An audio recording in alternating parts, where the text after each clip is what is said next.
బంధువులారా, ఇప్పటిదాకా చాలాసేపు మీరు విన్నారు. తిన్నదంతా ఒంటికి పడితే, తిన్నదంతా గుర్తుంటే ఈ ప్రపంచం ఎప్పుడో మారిపోయి. కానీ ఆశ తినేవాడికి ఏమో ఇది ఒంటికి పడుతుందని ఆశపడతాడు. ఆయన లోపలికి వెళ్ళాక ఏం జరుగుతుందనేది వాడికి తెలియదు.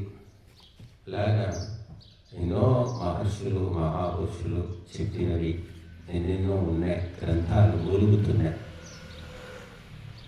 వాటి పట్ల విశ్వాసం కానీ ఆసక్తి కానీ శ్రద్ధ కానీ హిందువుల్లో లోపించిపోయి. కారణం, కూతురు చెడుగైన మాత తప్పు, అశ్వంబు చెడుగైన ఆరోహకని తప్పు, తండ్రి దుష్టైన మావంతు తప్పు, ప్రజలు దుర్జనులైన ప్రభుని తప్పు, భార్య గయ్యాళైన ప్రాణనాథుని తప్పు. ఇవన్నీ తప్పులు చెప్పారు. ఎవరు చెడిపోతే ఎవరు తప్పని. హిందువులు చెడిపోయారు, శాస్త్రాల పట్ల ఆసక్తి లేదు అంటే ఎవరు కారణం అంటే దాన్ని చెప్పే వాళ్ళు లేకనే, చదువుకొని దాచిపెట్టుకోవడం వల్ల జరిగింది ఇదంతా కూడా. ఇప్పుడు కూడా చెప్పేవాళ్ళు ఎక్కడ మనకు కనిపించారు. మీరు చర్చికి పోతే బైబిల్ చెప్తారు, ఒక్క నెల రోజులు పోండి మీకు బైబిల్ వాక్యాలు వచ్చేస్తాయి. మీరు మసీదు పోండి వాడు ఖురాన్ చెప్తాడు, ఖురాన్ వస్తుంది. గుడికి పోండి, ఈ గుడి కాదు 100 గుళ్ళకు పోండి, ఏమీ చెప్పేది ఉండదు అక్కడ. ఏదో ఒక గుడికి పూజ చేసుకుంటాడు అంతే. ఈ రకమైన పద్ధతికి అలవాటు పడిన తర్వాత, ఈరోజు కాదు తరతరాల నుంచి అలవాటు పడ్డారు హిందువులు. వాళ్ళకు మేము శాస్త్రాలని చెప్తే అది వాళ్ళకు ఇమడడం లేదు, అరగడం లేదు, నచ్చడం లేదు. ఎందుకంటే పాఠం తినడం అలవాటు లేదు. చూడండి, పొలము తవ్వి దున్ని పంట పండిస్తే పంట వదిలేసి, మీ తాత వదిలేశాడు అదే పొలం, మీ ముత్తాత వదిలేశాడు. ఇప్పుడు నువ్వు పండించాలంటే కష్టమేం కాదు, కొద్దిగా కష్టపడాల్సిందే, పండుతుంది. కానీ చాలా చెత్త పేరుకుపోయి ఉంటుంది. రాళ్ళు రాపలు పిచ్చి మొక్కలు వృక్షాలు పిచ్చి పిచ్చి చెట్లు కూడా పెద్ద పెద్దగా ఉంటాయి, నరికేయాలి తీసేయాలి.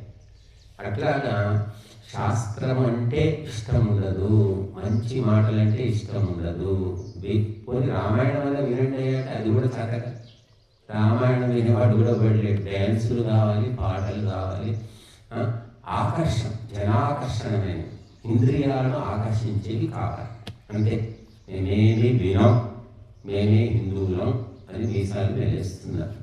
బట్ వాస్తవ పరిస్థితి చాలా ఘోరంగా ఉంది. గ్రౌండ్ లెవెల్ రిపోర్ట్ అంటారు. కనుక ఇది ఈరోజు ఏర్పడింది కాదు, తరతరాల నుంచి వచ్చింది. అయినప్పటికీ మనము ఒక చిన్న దీపం వెలిగిస్తే ఎన్నో ఏళ్ల నుంచి ఉన్న చీకటి దూరం అయిపోతుంది. చిన్న దీపం వెలిగించుకుంటే సరిపోతుంది. కాబట్టి పాడుబడిన ఇంట్లో, మరి తలుపులు తాళం వేసి ఉన్న ఇంట్లో ఎన్ని ఏళ్ల నుంచి చీకటి ఉందో తెలియదు, కానీ దీపం వెలిగిస్తామంటే ఆ చీకటి పోతుంది. మనిషి లోపల ప్రయత్నం కావాలి, పురుషార్థం కావాలి, ఎఫర్ట్ అనేది ఉండాలి. ఎఫర్ట్ లేకుండా అసలు ప్రధాకం గారు ఒకసారి ఒక ఆవిడ వచ్చింది. ఆమె ఎప్పుడు రాలేదు, ఇక్కడ చూస్తున్నా నేను అన్నాను.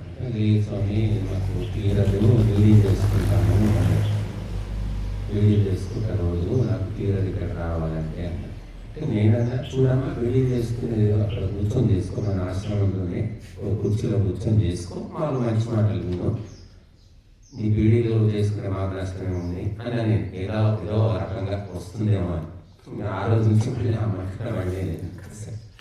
అంటే నేను తెలిసేవి మనసు ఉంటే మార్గం. అసలు వద్దు అనుకున్న వాళ్ళకి మనం ఏం చెప్తాం అంటే, ఈ రకంగా మొద్దుబారిపోయాడు అనమాట మనుషులు. మొద్దుబారిపోయిన తర్వాత ఇక వాళ్ళను మనం ఏమి చేయలేం. మేము ఇంతే అని ఒక తాళం వేసుకుని కూర్చున్నారనమాట. అంటే ఎవరు గంగలో మునగకపోతే వాడికే నష్టం, కానీ గంగకు నష్టం కాదు అనేది మనం తెలుసుకోవాలి. క్లాస్కి వచ్చి ఫీజు కట్టి తరగతి గదిలో కూర్చొని పాఠం వినని వాళ్ళు ఉన్నారు, వెనక బెంచ్లో పడుకునే వాళ్ళు ఉన్నారు, ఏమేమో చేసేవాళ్ళు ఉన్నారు. మరి మాస్టర్కి ఏం కష్టం ఉంది? పాఠం చెప్పడం వరకు వాళ్ళ పని. కాబట్టి జీవిత సత్యాలు తెలుసుకోకుండా అల్పుడి బుద్ధి ఏమిటంటే కొద్దిపాటి దాంతో నాకు అంతా తెలిసిపోయింది అనుకుంటాడు. అల్పుడి లక్షణం అని. విద్వాంసులు ఎంత తెలిసినా ఇంకా ఏం తెలిసింది, ఇంకా నేర్చాలి, ఇంకా చదవాలి, ఇంకా తెలుసుకోవాలనుకుంటారు. ఒక ధనవంతుడు ఎవరినైనా మీరు తీసుకోండి, నీకు ఉన్నది సరిపోతుందా, సరిపోదా, ఈ వ్యాపారాలు ఎందుకు చేస్తున్నావు ఆపేసి, ఈ పొలాలు ఎందుకు ఉంటున్నావు ఆపేసి అనండి. మీరు ఎవరైనా వింటారు? అది ఎక్కడ సరిపోతుందండి, ఇంకా కావాలి, ఇంకా కావాలి. అట్లా విద్వాంసులు కూడా ఎంత చదివినా, ఎంత నేర్చుకున్నా ఇంకా ఎంతో ఉందని తెలుస్తుంది. కాబట్టి వాళ్ళు ఎప్పుడూ నేర్చుతూనే ఉండాలి, చదువుతూనే ఉండాలి. కాబట్టి మీరందరూ కూడా వినండి, ఆలోచించండి. శ్రోతవ్య శృతివాక్యేభ్య మంతవ్యశ్చోపపత్తిభిః అని చెప్పి వింటే సరిపోదు, ఆలోచించాలట. మళ్ళీ ఆలోచిస్తే అప్పుడు మనకు కొంత ఒంటికి పడుతుంది. ఆవు గేదె ఏం చేస్తాయంటే గడ్డి తిని ఊరుకో, తర్వాత నెమరు వేస్తాయి, అప్పుడు అరుగుతుంది. అలాగా మనము వినడమే తప్ప నెమరు వేయకపోతే ఏమవుతుందంటే విని విని విని కూడా ఉండబట్టచ్చుకొని, కానీ నెమరు వేసుకుంటే ఎక్కువ విషయాలు మనకు గుర్తుంటాయి. కాబట్టి మన భారతదేశము ప్రపంచానికే అది శిరోభూషణం.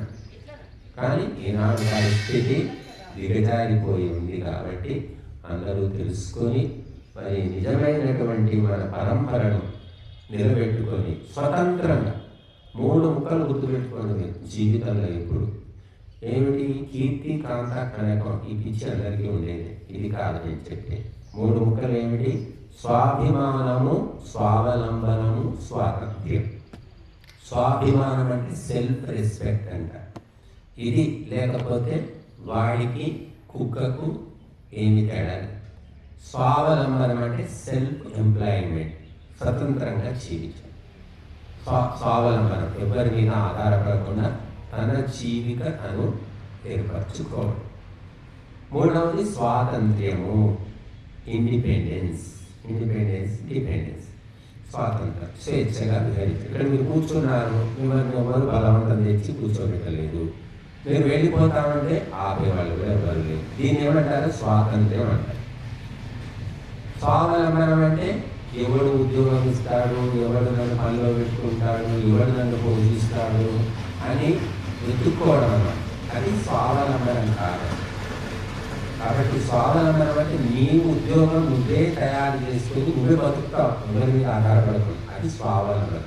ఇక్కడ ఏదో రైతులు ఉన్నారు, వ్యవసాయం చేసుకుంటున్నారు, ఎవరిని అడిగేది లేదు, ఇష్టమైతే పండించుకుంటారు, లేకపోతే మానేసుకుంటారు. ఇది స్వావలంబన జీవితం. ఉద్యోగం అంటే వాడు పర్మిషన్ ఇస్తేనే రావాలి, లేకుంటే లేదు. కాబట్టి ఈ స్వాభిమానము, స్వావలంబనము, స్వాతంత్ర్యము 3 స్వాలు. ఈ 3 స్వాలను ఎప్పుడు హా చేయకూడదు, అంటే స్వాహ చేయకూడదు. వీటిని బూడిద చేయకూడదు, వీటిని కాపాడుకోవాలి. స్వాభిమానంతో జీవించాలి.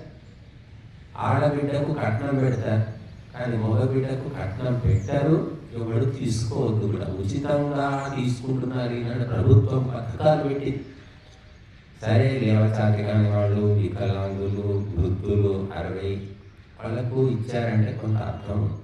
కానీ రకరకాల పథకాల పేరుతో వాళ్ళకంటే వాళ్ళ మనవాళ్ళు, కొడుకులు అని లాగేసుకుంటున్నారు. ఎక్కడ లాభం పొందుతున్నారు? కాబట్టి ఇవన్నీ ప్రభుత్వం గుర్తించి అసలైన హక్కుదారుకు లాభం కలిగే విధంగా ప్రణాళికలు రచించారు. కానీ అలా జరగడం లేదు.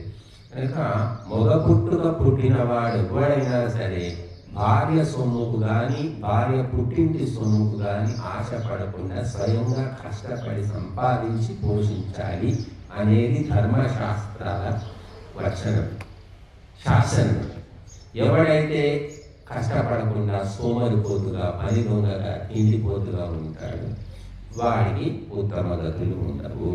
కాబట్టి ఏదో కష్టకాలంలో ఎప్పుడైనా భార్య నుంచి తీసుకోవచ్చు, కానీ మళ్ళీ ఆమెకు సమర్పించుకోవాలి తప్ప స్త్రీల సొమ్ము మీద ఆధారపడి జీవించకూడదు. బ్రాహ్మణుడి సొమ్మును కూడా ఆశపడకూడదు.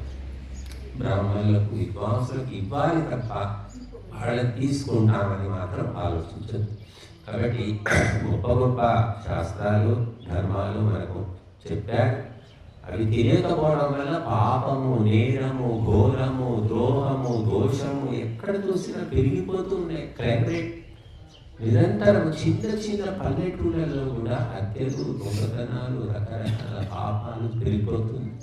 పోలీస్ స్టేషన్లు సరిపోవట్లేదు. ఒకప్పుడు విశాఖపట్నం ఉత్తరాంధ్ర అంటారు.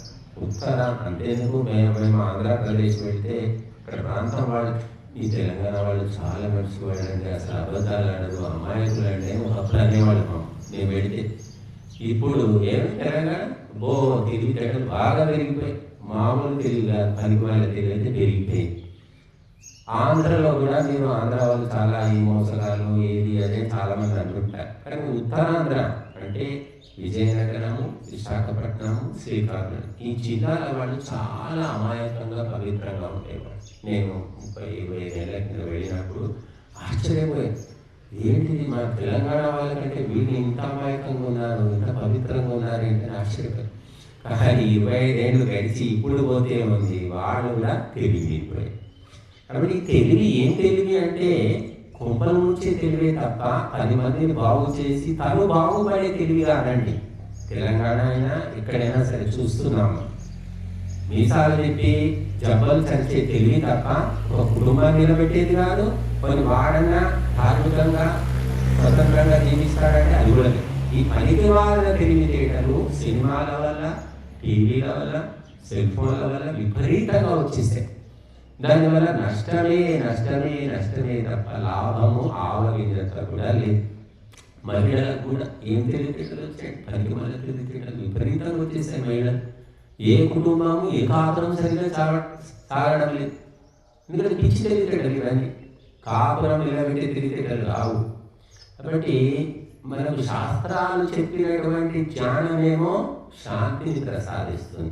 ఈ లౌకికమైన జ్ఞానం వీడిని చూసి వాడిని చూసి వీడు ఏమి నేర్చుకుంటున్నారు కదా, ఇవన్నీ కూడా నాశనానికే తప్ప బాగు చేయడానికి పనికిరా. అందుకోసమే మనము శాస్త్రవచనాలు, గురువుల సందేశాలు విని బుద్ధి శుద్ధి చేసుకొని ధర్మాలు తెలుసుకొని మన జీవితాలను చక్కబెట్టుకోవాలి. అంటే మనకు దిక్కు. ఓం